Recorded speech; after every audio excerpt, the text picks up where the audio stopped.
जय हिंद साथियों। अब सूरज पूरब से नहीं पश्चिम से निकलने वाला है। आप कंफ्यूज हो जाएंगे मेरी बात सुनकर, क्योंकि भारतीय जनता पार्टी सुनने में आ रही है कि कुंदरुकी विधानसभा उपचुनाव में किसी मुस्लिम भाई को उम्मीदवार बनाने जा रही है। मुस्लिम भाई के नाम की विचार कर रही है ताकि समाजवादी पार्टी से नेट टू नेट फाइट कर सके और चुनाव जीत जाए। अब साथियों, ये संभव है? दिन रात भारतीय जनता पार्टी के छोटभैये नेता, बड़े नेता, बगैर काम के नेता दिन रात मुसलमानों को टारगेट करते हैं। कभी हलाला के नाम पर, कभी 3 तलाक के नाम पर, तो कभी अगर कोई मुस्लिम नौजवान कोई अपराध कर देता है तो उस अपराध को पूरे कौम के साथ जोड़ा जाता है उनके नाम पर। तो क्या भारतीय जनता पार्टी को मुसलमान कुदरती विधानसभा में वोट दे देंगे?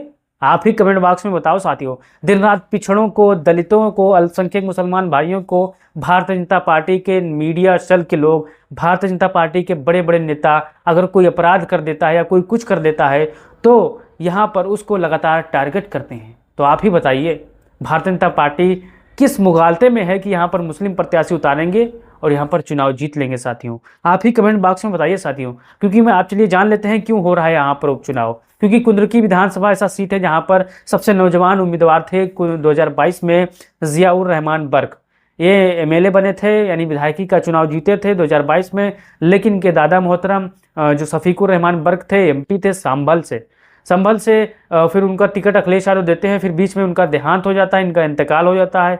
फिर अखिलेश यादव जियाउर रहमान बर्क को समाजवादी पार्टी से लोकसभा उम्मीदवार बनाते हैं। संभल की प्रिय जनता ने, संभल की हिंदू मुसलमान कौम ने भारतीय जनता पार्टी को नकार दिया था, फिर से 2024 में नकार दिया है और जियाउर रहमान बर्क को एमपी बना दिया है। अब वो सीट खाली हुई है। उस सीट पर लगातार समाजवादी पार्टी के कई दिग्गज दावेदार हैं, जिलाध्यक्ष हैं, पूर्व जिलाध्यक्ष हैं, पूर्व प्रत्याशी हैं, पूर्व विधायक प्रत्याशी हैं।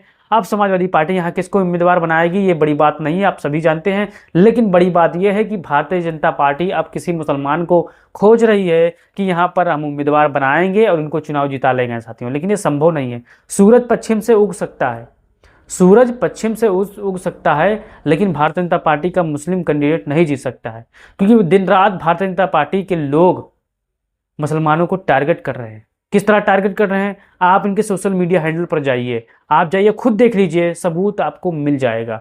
आप इस वीडियो पर अपनी राय दीजिएगा कि कौन होगा भारतीय जनता पार्टी का वो मुस्लिम प्रत्याशी जो 2024 के विधानसभा उपचुनाव में चुनाव जिता लेगी भारतीय जनता पार्टी, और कौन होगा समाजवादी पार्टी का प्रत्याशी।